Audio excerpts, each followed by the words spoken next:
Clínica Sircovisión del Dr. Jerónimo Lajara patrocina este programa.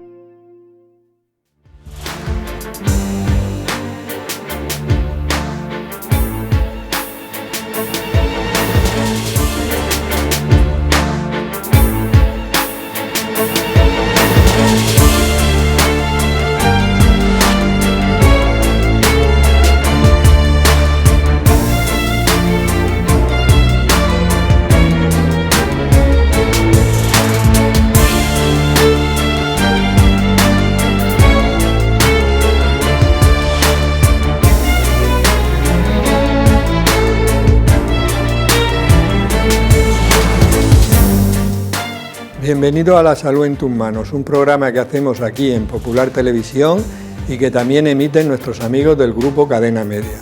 Hoy vamos a hablar de la bronquitis y de la neumonía. La bronquitis aguda es una enfermedad muy frecuente, generalmente no es grave y suele curar en pocos días.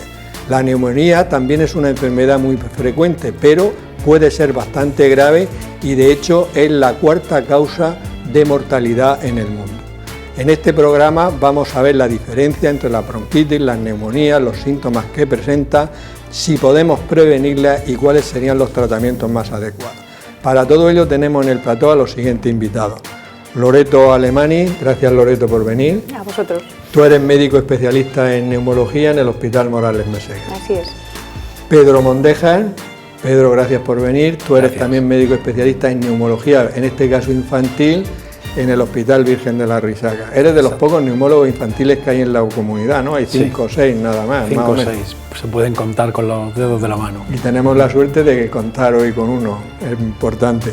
Eduardo Carrasco, gracias Eduardo por venir. Tú eres médico especialista en medicina familiar y comunitaria. Gracias por invitarme. Y colaborador habitual. Gracias. Hemos sacado las cámaras a la calle para ver qué le gustaría saber a la gente sobre la bronquitis y las neumonías. Doctor, ¿qué es la bronquiectasia? ¿Tiene esta infección vacuna? ¿Cuál es la causa de la bronquiectasia? ¿Qué síntomas tiene la neumonía? ¿Tienen efectos secundarios estas vacunas? Bueno, estas preguntas las vamos a ir respondiendo a lo largo del programa. Vamos a ver, Loreto, para empezar bien, explícanos un poquito la anatomía y el funcionamiento de nuestros pulmones, de nuestro sistema respiratorio. Bueno, el aparato respiratorio tiene una función principal y es la de introducir, la de transportar el oxígeno que hay en el aire a nuestros pulmones y desde ahí ese oxígeno pasar a la sangre y de ahí distribuirse a todo el organismo. Entonces, para realizar esa función fundamental, que es la función que tiene el aparato respiratorio, este consta de, a grandes rasgos, 2 partes fundamentales. Un sistema de conducción, como una tubería, que lleva el aire desde la nariz y la garganta hasta los pulmones, que está formado por la tráquea, que se divide luego en 2 tubos, que son los bronquios principales, uno para el pulmón derecho y otro para el pulmón izquierdo, y luego, propiamente dichos, están los 2 pulmones, que en realidad se forman a partir de la ramificación sucesiva de los bronquios. Los bronquios son, en realidad es como un árbol que se va ramificando en ramitas cada vez más finas. Y finalmente las ramitas más delgadas terminan en unas bolsitas, en unos saquitos, que son los alveolos, a través de cuyas paredes se produce ese intercambio de oxígeno entre el alveolo y la sangre, ¿vale? Entonces, una vez que el oxígeno llega ahí, pasa a través de la pared del alveolo, llega a la sangre y desde ahí se distribuye el oxígeno a todo el organismo. El oxígeno es vital, es esencial para la vida y es necesario para que todas las células puedan funcionar adecuadamente. Me lo he ido imaginando tal y como lo contaba y lo he visto como en una película totalmente claro, ¿no? Porque lo has explicado muy bien. Vamos a ver, Pedro, ¿y en nuestro aparato respiratorio tiene mecanismos de defensa para evitar las infecciones? Por supuesto que sí, la verdad es que es un tema muy interesante, yo creo, para la población general, el saber que estamos dotados de unas barreras fisiológicas contra peligros externos. El aparato respiratorio está muy expuesto al exterior, de hecho está comunicado con el exterior a través de nariz y boca, como todos sabemos, y bueno, esos pelillos que ya tenemos en la nariz, cualquier ser humano, pues ya nos hacen defendernos de ciertas sustancias que tienen cierto calibre para que no entren en nuestro aparato respiratorio. Y muy interesante Es decir, que la tos y los estornudos que toda persona tiene de manera fisiológica en muchas ocasiones, pues también son mecanismos de defensa para poder expulsar sustancias nocivas de nuestro aparato respiratorio. Es decir, la tos en muchas ocasiones es un mecanismo de defensa. Y por último, las células del aparato respiratorio están dotadas de otros pelillos que no se ven, que se ven solo al microscopio, que se llaman cilios, y que están recubiertos de una capa de moco, que es también fisiológica y necesaria, para atrapar esas sustancias nocivas y que los cilios, que son esos pelillos, vayan subiéndola hacia arriba hasta nuestra faringe, nuestra boca, y los podamos expulsar al exterior. Y por último, otro mecanismo de defensa fundamental y del que todos hemos aprendido tras el COVID-19 es la inmunidad, ¿no? La inmunidad innata, es decir, con la que el ser humano tiene, y la inmunidad que se llama adaptativa. Y hacer aquí un paréntesis para comentar que los niños probablemente tienen más infecciones, sobre todo virales, debido a que tienen un sistema inmune inmaduro. Y tenemos que contar con ello, que los niños van a tener más infecciones de repetición, sobre todo en los primeros años de vida. Sí que es verdad que pensábamos en el aparato respiratorio, como tú has dicho, pero nunca pensábamos hasta el COVID en el sistema inmunitario como un sistema de defensa del aparato respiratorio. Y claro, efectivamente, los niños, un sistema inmunitario más inmaduro, más riesgo de infección. Exacto. Y has dicho que los pelillos de la nariz, que a veces tanto te molestan, cumplen una función importante, lo cual quiere decir que deberíamos de respirar siempre por la nariz, ¿no? Deberíamos respirar por la nariz. O sea, es importante porque el aire ya va dejando ahí impurezas, ¿no? De hecho, el recién nacido, de forma innata, respira por la nariz. Ya. O sea, que lo mejor para todos es intentar siempre respirar por la nariz. Vamos a centrarnos en la bronquitis, Eduardo. En primaria me imagino que estaréis viendo bronquitis todos los días, y más lógicamente en invierno y tal, pero a lo largo del año. Exactamente, ¿qué es una bronquitis? Porque hay mucha gente que dice, tengo una bronquitis, y no tiene una bronquitis. ¿Qué es una bronquitis? Bueno, pues el término se refiere a una inflamación, una irritación de las paredes bronquiales, de los bronquios principales, que muy bien ha descrito Loreto. Eso supone que esas células que revisten por dentro los bronquios, pues sufren unas alteraciones, al igual que la capa mucosa, con lo cual nuestras defensas también bajan. Se produce un estrechamiento también de los bronquios, más moco, y una serie de síntomas acompañantes. Es verdad que la bronquitis son, hasta ahora, porque ahora después de la pandemia no sabemos, nos están atacando todos los agentes infecciosos, pero se daban y se dan en invierno mucho más que en otras estaciones del año. Y suponen, pues, son muy frecuentes, casi el 5% de la población. Eso es una cifra importante. Hombre, claro. Vamos a ver, Loreto, ¿y la mayoría de las bronquitis las producen virus o las producen bacterias, una mezcla de ambos? ¿Cómo está eso? Bueno, la mayoría de las bronquitis que ocurren en población general, en población en principio sin otras enfermedades importantes, son víricas, por excelencia. Los virus son los principales causantes del resfriado común, de las infecciones de vías altas y también de las bronquitis agudas. Virus de diferentes tipos, rinovirus, adenovirus, coronavirus, hay muchísimos tipos de virus que pueden provocar este tipo de infecciones. Y la forma en la que estos virus se contagian es a través de las gotitas que se emiten a través de la tos o a través de los estornudos, que quedan suspendidas en el aire y que a través de la nariz una persona que tenemos delante puede incorporar en su propio aparato respiratorio. O sea, que fundamentalmente víricos. Vale, luego eso tendrá mucha importancia a la hora del tratamiento.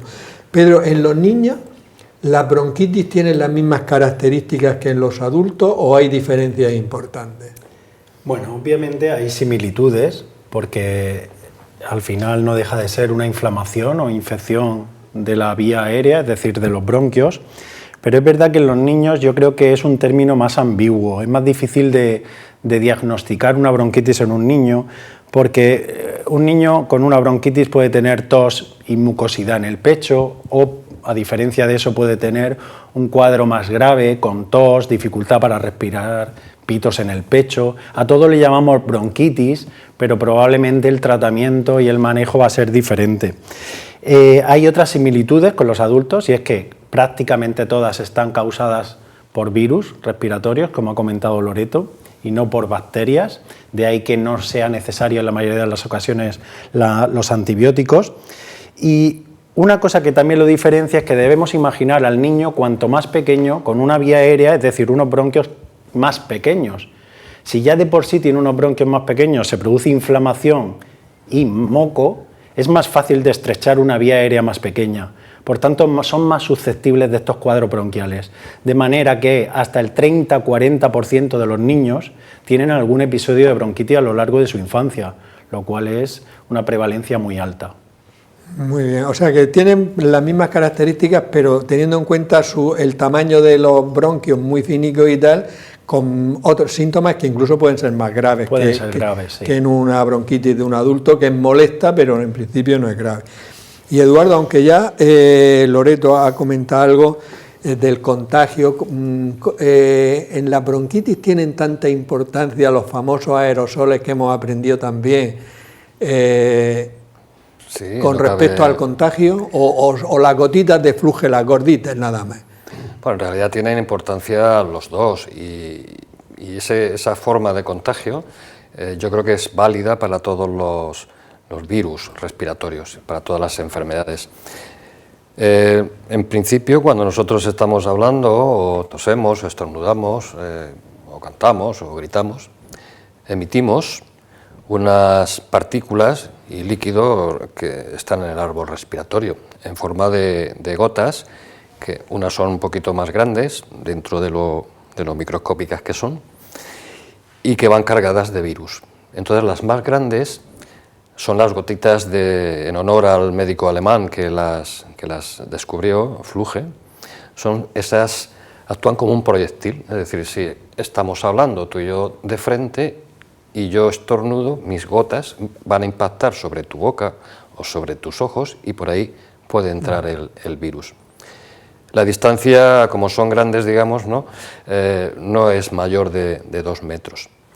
Esa es una ruta, pero es que esas mismas gotas, si no llegan a la persona que está enfrente, se van a quedar en los objetos inanimados que están cerca de nosotros, por ejemplo, una mesa, o la superficie del pomo de una puerta, o una cuchara, o las sábanas. ¿Qué pasa? Es que si después llegamos y pasamos a la mesa y nos llevamos la mano a la nariz, a los ojos o a la boca, es una puerta de entrada para el virus. Y la tercera, que son los aerosoles, los famosos aerosoles, los virosoles, como ahora se conoce, que son partículas también, líquido y productos respiratorios, incluidos los virus, pero que son muy pequeñitas. Entonces, al salir por la boca, se mezclan con el aire y forman un aerosol, como cuando echamos un ambientador en un sitio.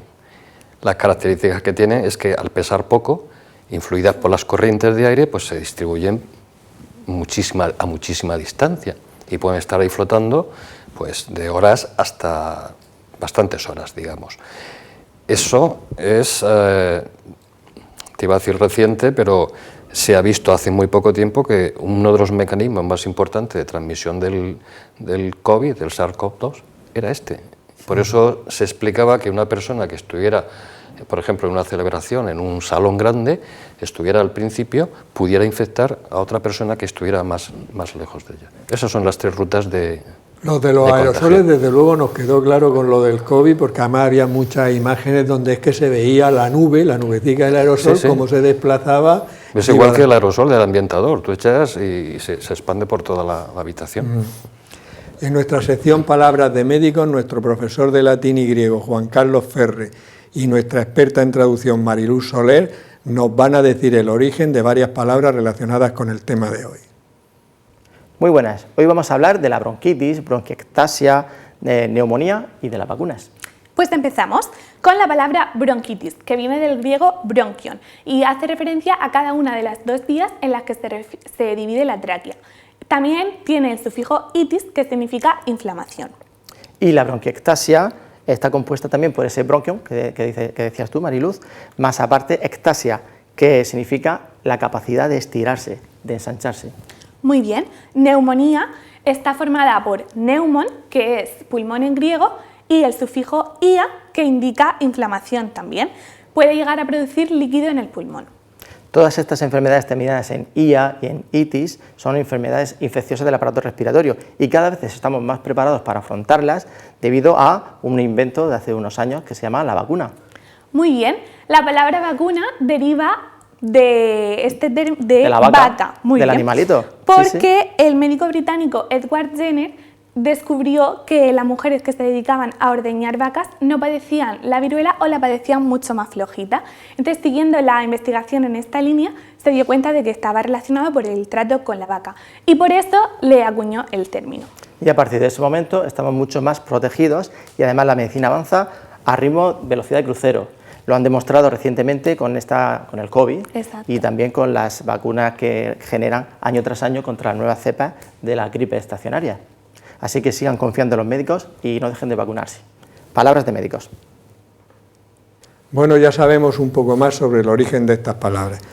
Loreto, vamos a ver exactamente cuáles son los síntomas de una bronquitis, porque hay gente que dice tengo bronquitis, otro dice estoy acatarrado, en fin, la diferencia de esos términos, a ver cuándo es de verdad una bronquitis y cuándo es un catarro o si es similar. Bueno, es que en realidad es muy difícil de deslindar una cosa de otra, ¿no? No se puede trazar un límite claro.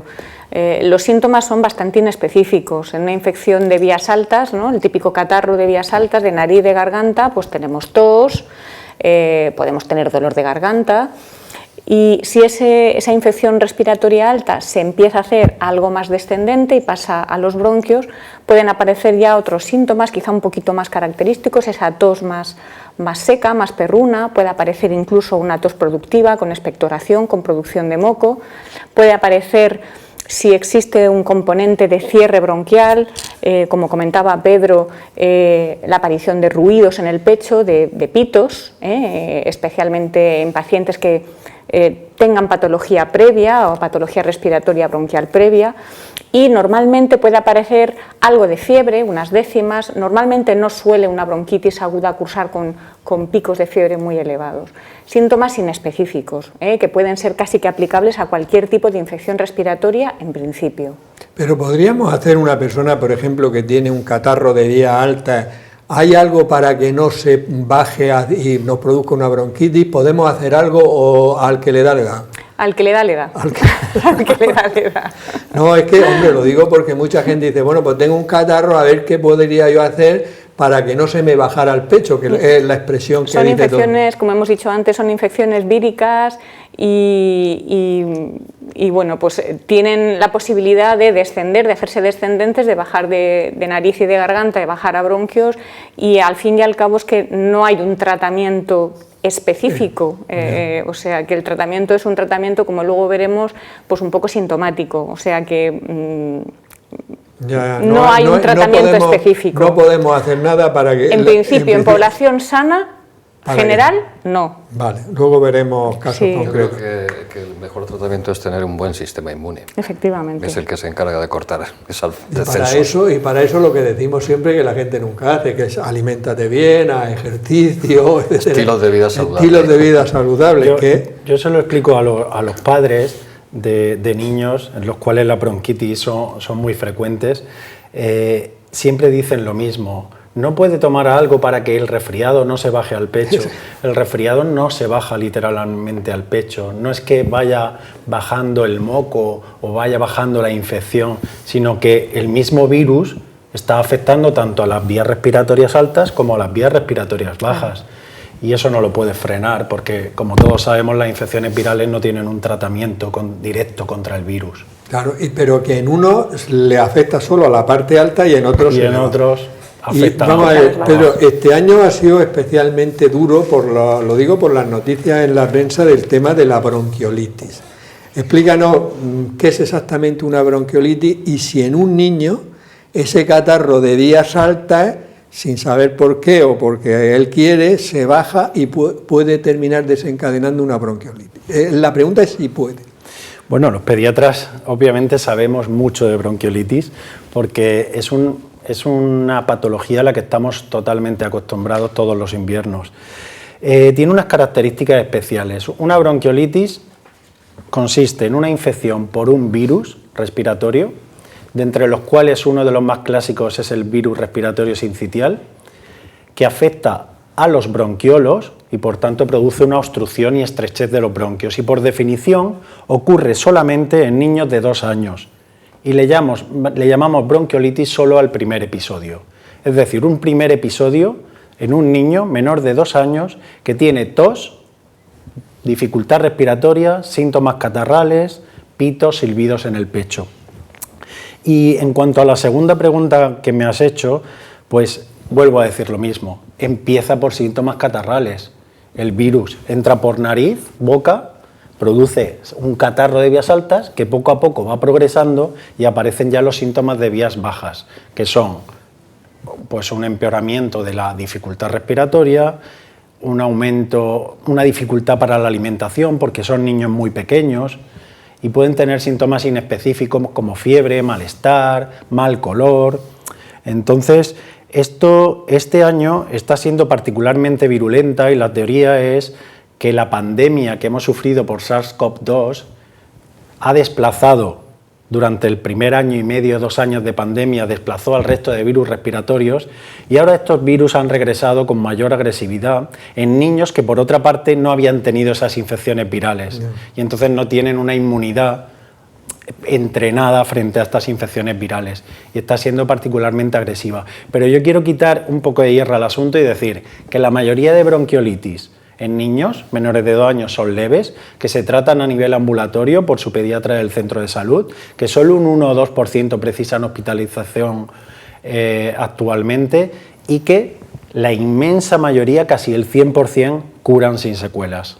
Vale, no, me ha parecido todo muy interesante, pero has dicho una cosa, o sea, solo se llama bronquiolitis al primer episodio, o sea que si un niño tiene a los 3 meses otro episodio de cuadro catarral con dificultad respiratoria, ya no le llamáis bronquiolitis. No la llamamos bronquiolitis porque la definición es esa, la primera infección afecta a los bronquiolos, la segunda ya es un niño hiperreactivo, quiere decir que virus respiratorios que siguen van a producir un cuadro pero ya más bronquial y menos que afecte a los bronquiolos distales, es decir, a los bronquios más pequeños.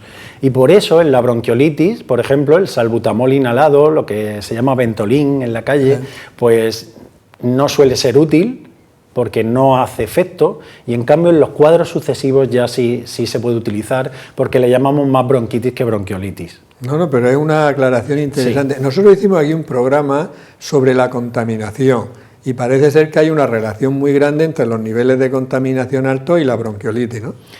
Está relacionado con la contaminación y también con el tabaquismo pasivo y también con el tabaquismo prenatal, es decir, hijos de madres fumadoras tienen más probabilidad de tener bronquiolitis en los primeros 2 años de vida y también niños que están expuestos al humo del tabaco después de nacer y eso nosotros pues hacemos mucho hincapié en ello porque hay una relación total entre ambos aspectos.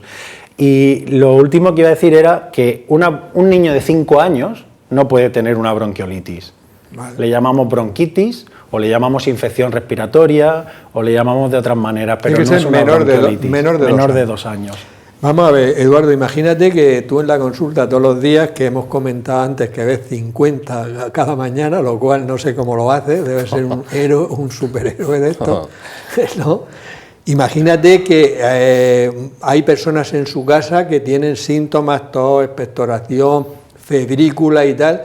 ¿En qué momento deberían de ir al médico una de estas personas o simplemente una persona, hablamos sin enfermedades previas importantes, que diga, bueno, pues esto es una bronquitis o un catarro y no necesito ir al médico? Bien. ¿Cuándo debería ir al médico? En la población sana, pues digamos que en general cuando esos síntomas que ha comentado antes Loreto, pues empeoren. Cuando pues a los 3 o 4 días, ¿no?, que empieza la mejoría, pues en vez de mejorar, la fiebre aumente, la tos aumente, la mucosidad sea más espesa, sea de un color diferente al blanco, o sea, verdoso, incluso maloliente, o que tenga sangre, cuando haya una mayor dificultad para respirar, o se oiga más ruidos en el pecho, que tenga dolor de pecho, o por ejemplo que respire más rápido de la cuenta. En general es así, pero por supuesto vamos a hacer hincapié en una cosa, es decir, todo paciente mayor de 65 años o con enfermedades crónicas debe de ir sí o sí al médico, porque tienen más posibilidad de que se complique que un adulto sano. O sea, el mensaje es ese: si una persona tiene 65 años o más, o tiene enfermedades crónicas, enfermedad pulmonar, diabetes cardíaca, enfermedad cardíaca, claro, o inmunodeprimido, trasplantado. Eso, aunque sea una bronquitis simple, por llamarlo de alguna manera, que consulte para estar el médico que sepa. En un par de días tiene que consultar con el médico para ver la evolución. Por lo que había estado contando, lógicamente, Loreto, esta pregunta está clara. ¿Las mascarillas evitan el contagio de la bronquitis? Bueno, yo creo que después de todo lo que hemos vivido durante estos casi 3 años, está claro que sí, ¿vale? Yo creo que ya hay mucha evidencia científica de que las mascarillas protegen claramente del contagio por virus. Y el cómo utilizar las mascarillas ahora mismo es un poco lo que se podría un poco plantear, ¿no? Probablemente en entornos sanitarios sí que estaría completamente indicado el empleo de mascarillas en personas que tengan una infección respiratoria presumiblemente vírica y por tanto presumiblemente contagiosa, para evitar el contagio a otros pacientes o a personal sanitario. Y fuera del entorno sanitario, pues idealmente lo aconsejable sería que una persona con una infección respiratoria, insisto, presumiblemente vírica, guardara reposo en casa hasta que dejase de ser contagiosa. Si esto no es posible, que en la mayoría de los casos no es posible, todos tenemos que ir a trabajar pues, acatarrados, casi que habitualmente, pues lo preceptivo sería que en nuestro entorno laboral y muy en especial en nuestro entorno familiar o de amigos, si vamos a estar en contacto con personas vulnerables, con enfermedades crónicas, con problemas de defensas, que empleáramos una mascarilla para evitar contagiar a estas personas. O sea que la mascarilla está y probablemente no se termine de ir nunca, porque realmente con lo que hoy en día se sabe, que había explicado también, por ejemplo, si una persona va al hospital y va porque tose, tiene fiebre, lo normal es que esa persona ya lleve una mascarilla al hospital, debería de llevarla. Y luego el personal sanitario que está en urgencias, como muchos son problemas, también debería de llevarla. O sea, veo que esto va a durar tiempo. Oye, y está muy bien, porque si se evitan infecciones, es que una bronquitis no es grave, pero te tira una semana fastidiado, ¿no? Sí, sí, efectivamente. Pedro, los niños en el tratamiento de la bronquitis, hemos dicho que la inmensa mayoría son víricas y por tanto no necesitan tratamiento antibiótico, pero ¿hay casos en niños en los cuales sí prescribáis antibióticos? Bien, obviamente sí hay algunos casos en los que se pueda prescribir antibiótico. Al final es que el médico tenga la sospecha de que hay una infección bacteriana a nivel bronquial en lugar de viral. A veces es difícil, pero bueno, en todo niño que tenga síntomas bronquiales de bronquitis que no curan en un tiempo de 3-4 semanas, pues podrías plantearte a ver si hay una causa bacteriana detrás.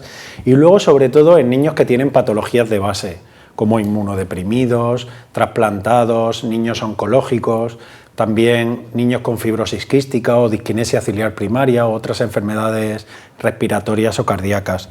Pero como tú has dicho, la mayoría de niños van a necesitar un tratamiento sintomático que puede ser implantado por el médico de atención primaria, por el pediatra del centro de salud, y va a ser pues, el tratamiento de la fiebre, abundantes líquidos, lavados nasales para facilitarle la respiración a nivel nasal.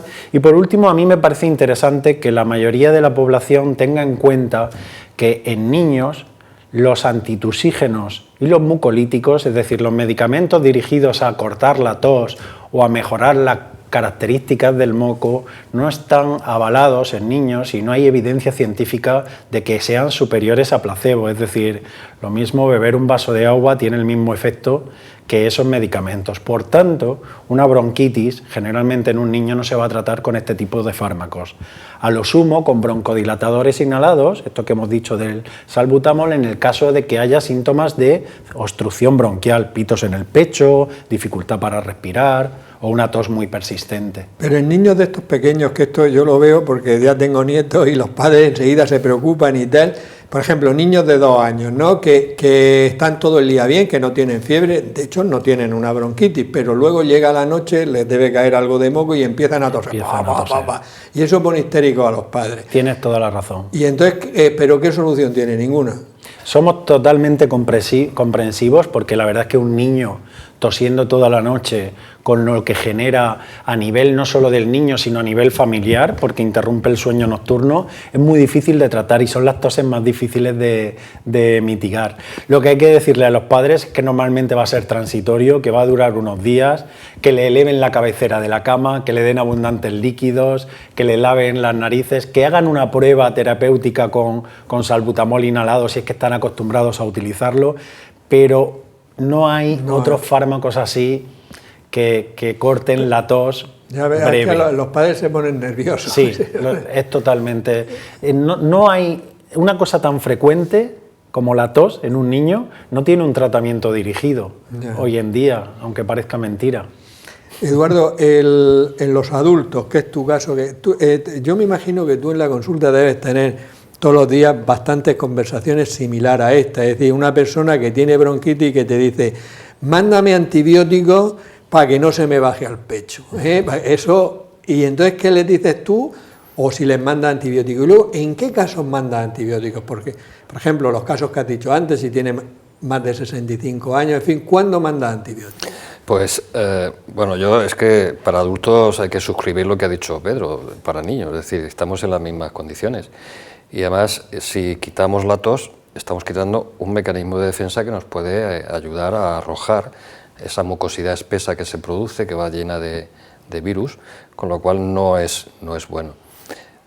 Tenemos que utilizar también humidificadores o vaporizadores, que eso a veces también calma un poco la tos, pero la tos nunca hay que quitarla del todo, en absoluto. Si es una tos pertinaz, es una tos así que es continua, que casi te agota, pues a lo mejor en ese sí, solemos utilizar algunos fármacos.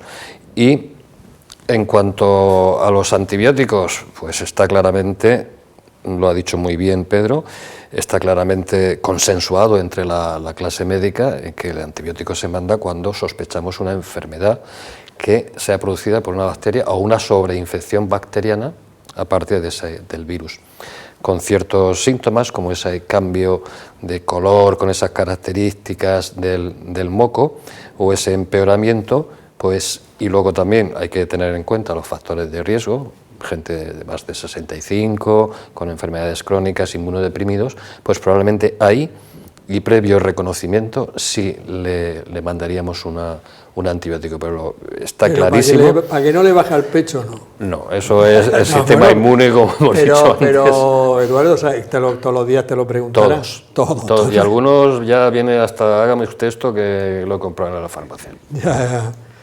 Vamos a ver, Loreto, ¿qué tiempo suele durar una bronquitis? Y si dura más tiempo del que tú me digas ahora, ¿qué debería de hacer el paciente?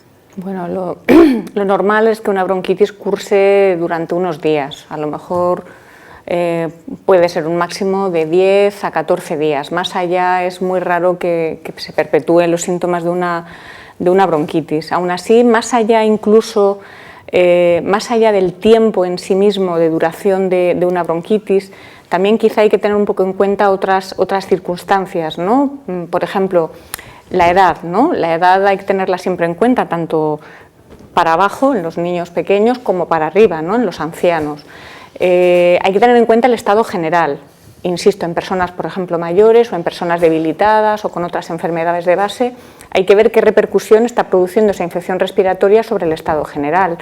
Hay que tener en cuenta también los síntomas extrarrespiratorios, ¿vale? Porque si una infección respiratoria cursa pues con fiebre muy alta, con síntomas digestivos, con diarrea, con vómitos, con pérdida de peso, bueno, pues todos estos son síntomas que más allá del tiempo de duración, de alguna manera nos tienen que alertar de que puede estar, estamos ante un proceso un poco más grave. Entonces, en condiciones normales, pues podría estar en torno a esas 2 semanas, un poco la fecha límite, pero siempre un poco teniendo en cuenta al paciente que tenemos delante. Pero 2 semanas es tiempo, ¿eh? Es tiempo, sí. Semanas Lo normal es que sea bastante menos de 2 semanas, pero bueno, sí, pero de ahí podríamos poner ahí un tope. Hay una tos residual que dura incluso sí, más, ¿eh? Lo que pasa es que eso ya no es la bronquitis aguda, ¿no? Esas son las toses posinfecciosas, ¿no? Hiperreactivas. Nosotros hicimos aquí un programa sobre la tos persistente o tos y da para un programa, o sea que... No, pero a la hora de, por ejemplo, de diagnosticar una bronquitis y comunicárselo al paciente, también hay que decirle que no por toser 4 semanas es que tiene 4 semanas bronquitis. La bronquitis pues dura eso un par de semanas y ya está. Pero la tos puede ser... Puede durarle más. Puede durar y más. En un niño pequeño, Pedro, que por ejemplo que tiene una bronquitis, ¿en qué circunstancias los padres dirían, oye, este niño ya hay que llevarlo al hospital porque no estoy yo... Y también tampoco para sobrecargar las urgencias del hospital, por eso da unos criterios que tú creas que son los adecuados. Esto es lo difícil, ¿no? Cuando un niño tiene que ir al pediatra del centro de salud o cuando tiene que ir a urgencias. Pues obviamente a urgencias tendría que ir si a los padres les parece que su hijo está empeorando o está en una situación potencialmente grave. Ya sé que esto es muy genérico, pero por sentido común yo creo que hay que fijarse sobre todo en cómo respira ese niño, ¿no? Si está respirando con dificultad o está respirando tranquilamente. Si tiene dificultad respiratoria, mal color, es decir, color azulado de la piel o morado, que pueda indicar que le está faltando el oxígeno, o si esa dificultad respiratoria los padres la pueden interpretar como que tiene tiraje, es decir, que se le marcan las costillas al respirar o que se le hunde aquí encima del esternón o encima de las clavículas, como que está haciendo esfuerzo extra en respirar. Y bueno, pues aparte yo diría que si es incapaz de tomar líquidos o alimentarse con normalidad, sobre todo si es un niño pequeño, y siempre es recomendable que sea valorado en urgencia si un niño puede tener una bronquiolitis y es menor de 3 meses, porque potencialmente esa bronquiolitis puede ser más grave y tiene más riesgo de necesitar un ingreso hospitalario. Muy bien, no hemos curado la bronquitis, pero creo que se ha dado una información bastante amplia y precisa de lo que es y lo que hay que hacer, ¿no? Y vamos a pasar a hablar de un problema mucho más grave, o potencialmente más grave, que son las neumonías. ¿Y qué es exactamente una neumonía, Eduardo? Bueno, pues la neumonía es la afectación inflamatoria de los pulmones, concretamente de los alvéolos, esos saquitos, ¿no?, como un racimo de uva, en los que acaba el aparato respiratorio, que esta inflamación produce líquido y pus y los llena y hay una dificultad respiratoria. Esto se produce porque el sistema inmune está fallando, porque a lo mejor han entrado una cantidad de virus muy grande y las defensas no pueden contra ellos, o porque el virus que ha entrado es muy virulento, como en el caso del SARS-CoV-2, ¿no? Esta neumonía es una enfermedad importante, es una enfermedad que causa la muerte en ciertas personas y que se puede complicar. O sea, si hablábamos antes de bronquitis como una enfermedad de la vía aérea, ahora estamos hablando de neumonía, que es una enfermedad de los pulmones. Vale, esa es la diferencia más importante. Esa es la diferencia más importante. Y que puede ser grave. ¿Las causas serían las mismas que en la bronquitis o hay otras causas? No, normalmente las neumonías, la causa más frecuente es bacteriana, ¿vale? Mientras que en las bronquitis la causa más frecuente es vírica, las neumonías son fundamentalmente de causa bacteriana hasta hace 3 años, ¿vale? En estos últimos 3 años, evidentemente, hacemos un paréntesis por la gran avalancha que hemos tenido de neumonías por coronavirus. Entonces, la causa más frecuente de la neumonía comunitaria, de la neumonía habitual que ocurre en personas de la calle, en gente sana, son las bacterias, entre ellas la más frecuente es una bacteria que se llama neumococo, aunque hay otras bacterias como el micoplasma, la legionela, la clamidia, pero se puede considerar que el neumococo es el germen más frecuente. También las neumonías pueden ser víricas y también ser producidas pues, un poco por los mismos virus que provocan las bronquitis agudas. El virus de la gripe, el coronavirus, ¿vale? El respiratorio sincitial, puede ser también vírica. Y también puede ocurrir que una infección vírica termine derivando, especialmente en huéspedes o en pacientes susceptibles, en una neumonía bacteriana. O sea, que pueden ocurrir un poco las tres situaciones. Pero de entrada una neumonía en principio es bacteriana y una bronquitis es vírica. En general, en sí. general. Sí. Luego ya como hay matices. Sí. ¿Y en los niños, Pedro, son frecuentes las neumonías o no son frecuentes? Por supuesto, sí. son bastante frecuentes. De hecho, es una de las infecciones más frecuentes en la infancia y a nivel mundial causa una gran morbilidad, es decir, una gran afectación en los sistemas de salud, sobre todo en países subdesarrollados. Tenemos la suerte en España en que hoy en día es difícil o raro, o muy raro, que un niño tenga una neumonía que le cause el fallecimiento, ¿vale? Por los avances científicos y porque también el niño tiene un poder de curación ante esta neumonía mayor que tienen los adultos y de una curación total y sin secuelas. Y ese es el mensaje positivo que yo quiero trasladarle a los padres, porque es verdad que la neumonía es más grave en adultos generalmente que en el niño, a no ser que este niño tenga una enfermedad potencialmente grave de base. Quiero dar un dato simplemente de números y es que la incidencia en España de neumonía en menores de 5 años, que es cuando más prevalente es, cuando más pequeño es el niño, es del 3-4% anual. Es decir, para hacer el símil, en una clase de niños, de 25 niños de 4 o 5 años, cada año al menos uno tendrá neumonía. Por tanto, es una patología que la podemos llamar frecuente. Sí, no, es que me quedo ahí pensando en que en una clase de 25, cada clase de 25 al año uno va a tener neumonía. Sí, no es poco, desde luego. Eduardo, las neumonías, en general, la mayoría serían bacterianas, ¿sus mecanismos de contagio serían iguales? O sea, ¿las mascarillas también prevendrían en parte ese contagio o no? Bien, la neumonía cuando es vírica es altamente contagiosa, lo hemos visto igual que la bronquitis, pero cuando es bacteriana ya no es tan contagiosa. Entonces, pero todavía puede ser contagiosa por esas gotas grandes que se caen y que se quedan en superficie. O sea, que las goticas de flujo esas gordas sí pueden llevar bacterias dentro. Hay que evitarlas, sí. Vale, pero no como un virus, o sea, no se cargan esas gotas con tanta cantidad como si fuera un virus el causante. Entonces, yo creo que el no contactar directamente con la persona que tiene neumonía, utilizar mascarillas, utilizar distancia, lavado de manos, eso es lo ideal. Yo creo que eso ya lo hemos súper aprendido con esta pandemia. Pero en general, como mensaje, las neumonías, como son bacterianas, mayoritariamente se contagian menos que las bronquitis víricas. Pero estaría bien adoptar las mismas medidas que con las víricas. Claro, por supuesto que sí. Sí. De los vídeos que hacemos para nuestro portal de salud, lasaludentusmanos.ucam.edu, y dentro de la sección me lo compro, me lo como, no me lo compro, no me lo como, hoy vamos a hablar del paté de atún. Paté de atún, ¿me lo compro y me lo como o no me lo compro y no me lo como? Vamos, si una persona se queda y dice voy a comer, hacerme un bocadillo de paté de atún o voy a tomar paté de atún, uno dice, bueno, paté de atún, el atún es un pescado azul, es bueno para la salud, etcétera. Sin embargo, vamos a ver algunas características. Por ejemplo, este que es de Carrefour, de la marca blanca, pero los otros son muy similares. Sí.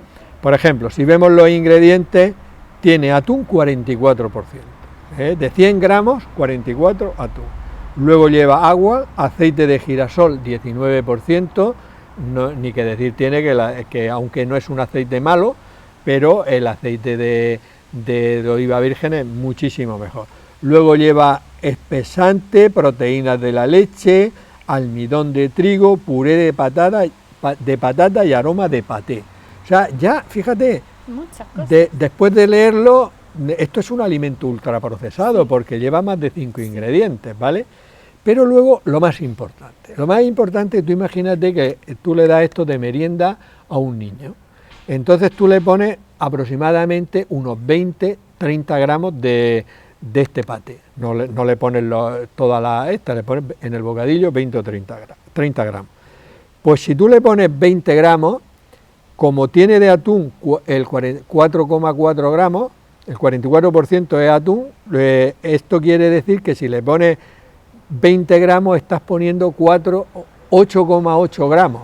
Ya. Y si pones 30 gramos le estás poniendo unos 13 gramos de atún, lo cual esto no es un bocadillo de atún. Claro. Para tomarse un bocadillo de atún, que una persona que le dé esto a su hijo no Sea piense consciente, claro. que está comiendo pescado, porque está comiendo entre 8 y 12 gramos de pescado. Mientras que si le hace un bocadillo de caballa, un bocadillo de sardinas, un bocadillo de bonito o un bocadillo de atún, está comiendo una ración de pescado. Esto es lo que yo resaltaría como más importante, que es un alimento ultraprocesado, que no lo parece, pero que al leer los componentes y luego que realmente la cantidad de atún que estás comiendo es mínima. Por tanto, yo de entrada no me lo compro y no me lo como. Pues yo tampoco. Muy bien. Bueno, pues ya sabemos un poquito más sobre el paté de atún y que no piense una persona que por tomarse un bocadillo o una tostada de esto está tomando pescado, porque realmente hemos visto que toma muy pocos gramos. Loreto, ¿qué personas tienen más tendencia a padecer neumonía? ¿Hay grupos de personas? Sí. Bueno, pues los grupos en población adulta fundamentalmente serían las personas de edad más avanzada, fundamentalmente mayores de 65 años, las personas que tienen ya otras enfermedades crónicas de base, pues personas con patología respiratoria crónica, con EPOC, con asma, con patología cardíaca crónica, con diabetes, o en general personas que tienen problemas de defensas, personas inmunodeprimidas. Y luego tampoco podemos olvidar los pacientes no vacunados, ¿vale? De las personas que no han recibido una adecuada vacunación, pues, por ejemplo, personas ya de edad más avanzada frente a la gripe o en nuestros días frente al coronavirus o frente al neumococo, de lo que luego creo que hablaremos. Lo de las personas mayores de 65 años a mí ya me pone un poquito de los nervios. No, es que se dice 65 años, pero bueno, 65 años, si los 65 son los nuevos 40. Sí, bueno. O sea que no, vamos, es que ya tiene, ¿sabes? Vamos a ver, Eduardo, ¿cuáles serían los síntomas típicos de una neumonía? Pues una fiebre alta, una fiebre superior de 38,5, con escalofríos, una mucosidad coloreada, de aspecto herrumbroso, a veces con sangre, dolor de costado, falta de respiración, disnea, que es lo que se llama. A veces también el corazón se pone a palpitar un poquito por encima de lo habitual y transitorio, pero también vemos dolor abdominal. Esos serían los signos y síntomas típicos de la neumonía neumocócica. Luego tenemos otras bacterias que producen cuadros similares e incluso totalmente diferentes.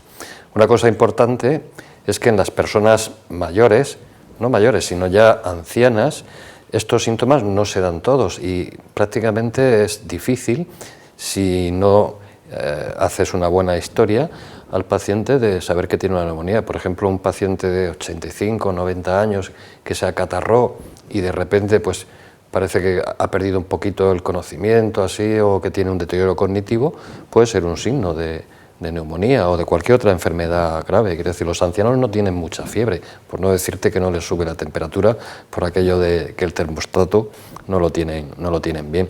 O sea, en esas personas ya de más de 80 años sí que hay que tener mucho cuidado. Hay que tener mucho cuidado porque no dan muchos síntomas y entonces hay que seguir un poco y historiarlos bien y ver si tenían un catarro antes o una bronquitis para diagnosticar bien. Porque el diagnóstico de la neumonía, Loreto, se puede hacer simplemente con la historia clínica y la exploración física, la auscultación, el famoso 30-33, o es necesario obligatoriamente para el diagnóstico hacer por lo menos una placa de tórax? Sí, es así. A ver, puedes tener la sospecha de una neumonía por la sintomatología, lo que ha comentado Eduardo, pero la confirmación del diagnóstico de neumonía ha de ser radiológico. Hay que hacer una radiografía de tórax que, a diferencia de la bronquitis, que no suele tener expresión en la radiografía, la neumonía sí que la tiene. De hecho, es lo característico es que aparezca una mancha que representa el proceso infeccioso en el pulmón. O sea que la manera de efectuar el diagnóstico es la radiografía, e idealmente, cuando el paciente es tratado y va mejorando y se resuelven los síntomas, también convendría hacer una radiografía de control para comprobar que la neumonía ha desaparecido. O sea que la imagen que se ve de la neumonía se ha quitado totalmente, eso porque si no se quita ya tendríamos que pensar en otras cosas. Vale.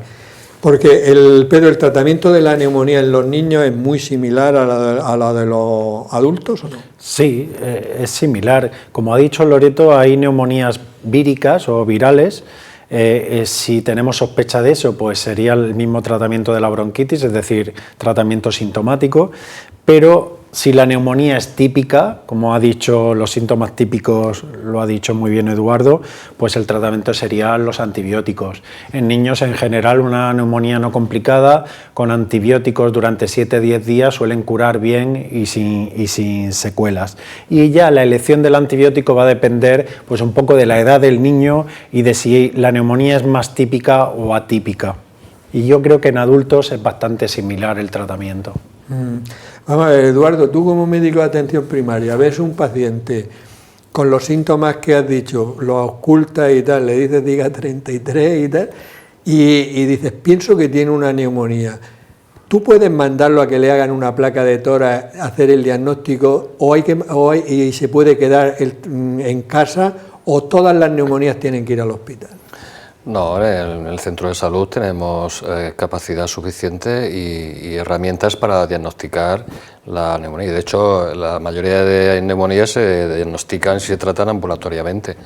Una radiografía es, como dice Loreto, es imprescindible para hacer el diagnóstico, y luego, si acaso, pues a lo mejor podemos hacer una PCR, un test de antígenos para el diagnóstico, pero vamos, sí, totalmente, y el tratamiento igual, porque disponemos de antibióticos orales que se pueden dar, además 7 días, y podemos resolver la mayoría de neumonías.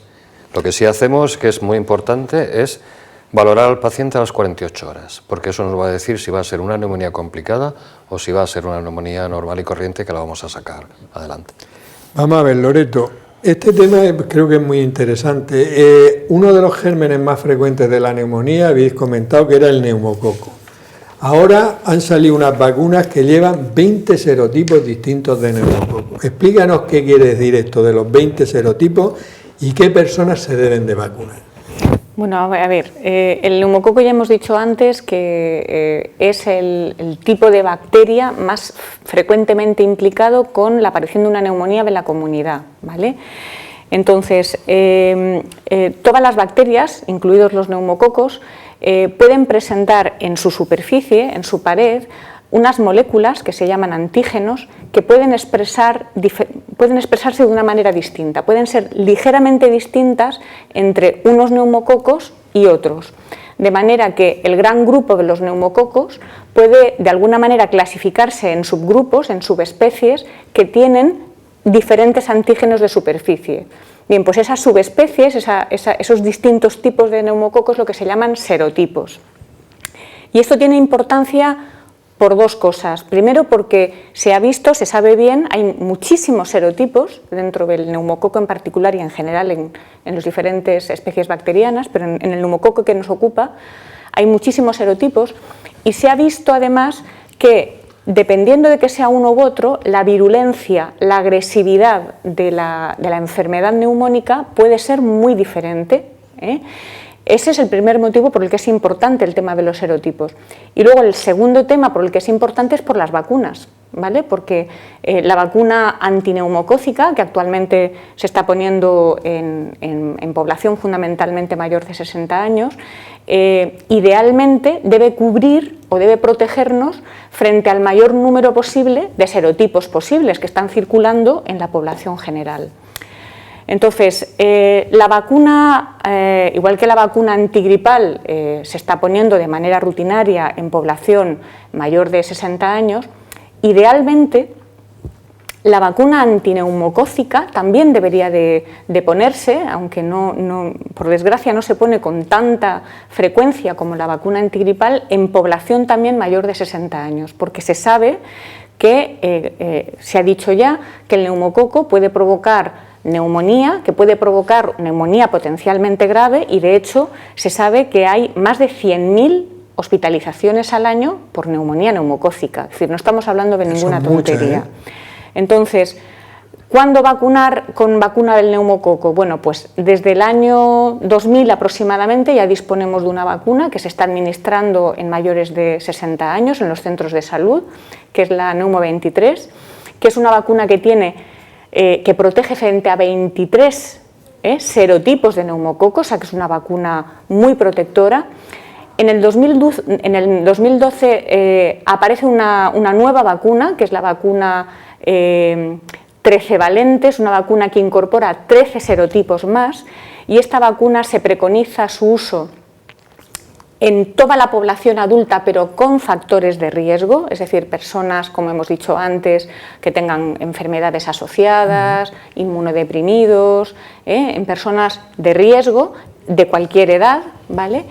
Y últimamente, a finales del 22, se ha diseñado, se ha comercializado una nueva vacuna con 20 serotipos, una vacuna conjugada antineumocócica con 20 serotipos que de alguna manera viene a sustituir a la 13 valente, a la Prevenar, que se venía utilizando hasta ahora, y que su sitio es el mismo, sería el de vacunar a personas adultas de cualquier edad, pero en situaciones de riesgo, ¿vale? Lo que hemos hablado, personas con comorbilidades, personas inmunodeprimidas. O sea que la vacuna esta de los 20 serotipos es para ese grupo de personas.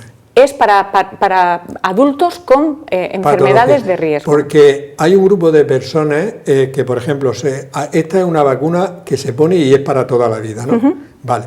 Ahora hay un grupo de personas que se vacunaron a los 60 años porque eran otras vacunas, luego se vacunaron a los 65 porque entonces se hacía de esa manera.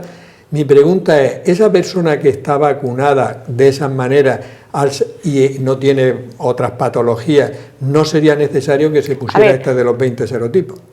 En una persona de 60-65 años que haya recibido y que no tenga, en principio, patologías de riesgo asociadas, que haya recibido una primera dosis de la primitiva, de la Neumo 23, habría que poner una dosis de recuerdo a los 5 años, ¿vale? Y con eso estaría protegida.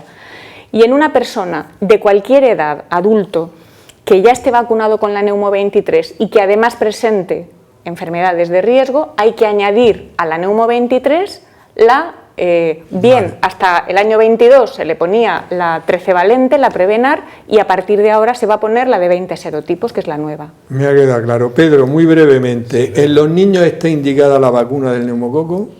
Por supuesto, porque de hecho está incluida en el calendario vacunal desde hace años. Es decir, toda la población infantil que recibe sus vacunas de forma reglada está recibiendo la vacuna antineumocócica. Esto empezó hace unos años, pocos años, se ha conseguido en todo el territorio nacional, incluyendo la región de Murcia, y yo creo que es una buena noticia. Y no solo porque el niño menor de 5 años es muy vulnerable al neumococo, de hecho en la neumonía neumocócica hay un pico muy pronunciado de incidencia entre los 2 y 4 años, no solo para prevenir la neumonía, sino 2 infecciones que son aún más graves, que son la sepsis por neumococo y la meningitis por neumococo. Y está indicada para prevenir. O sea, que está en el calendario vacunal. Está en el que calendario los padres no tienen que preocuparse de nada más que de hacer el calendario vacunal. De cumplir el calendario vacunal, que es súper importante. ¿Y qué efectividad tendría, Eduardo, la vacuna del neumococo?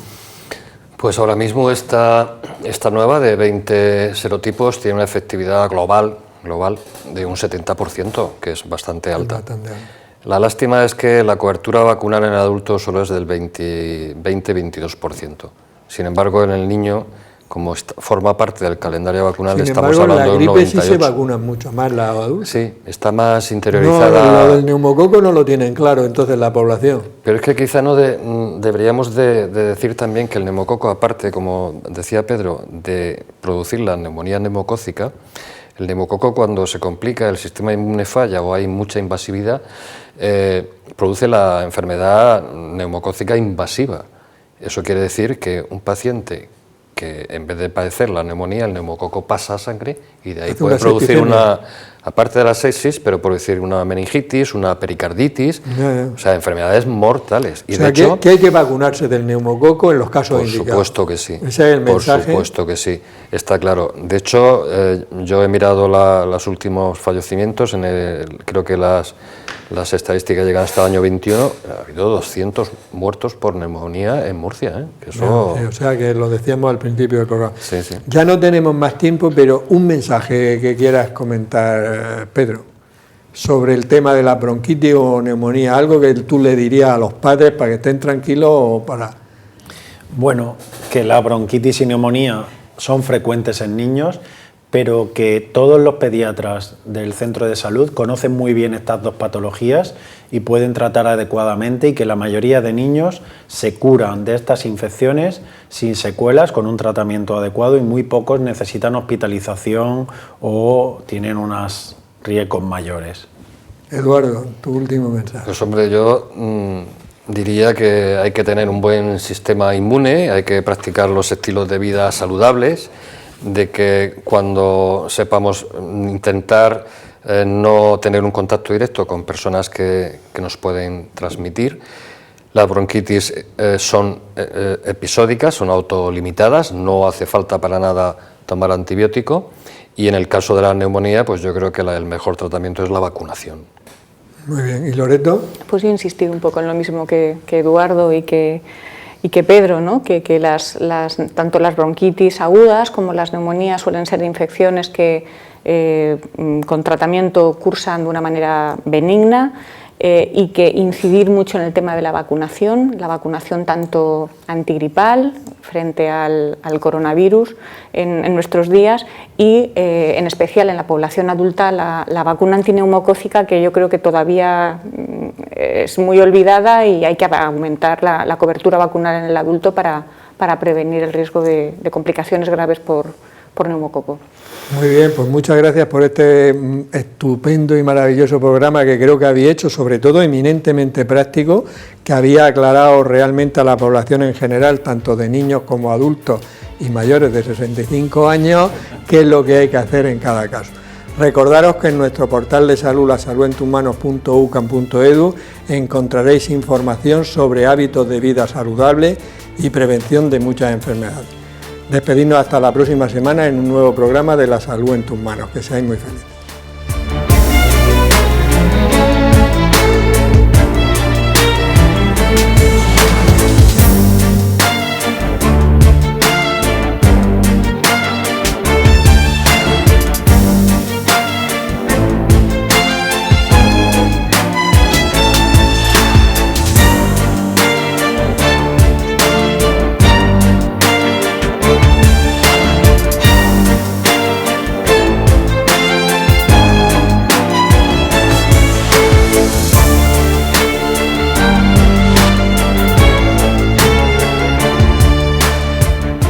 Clínica Sircovisión del Dr. Jerónimo Lajara patrocina este programa.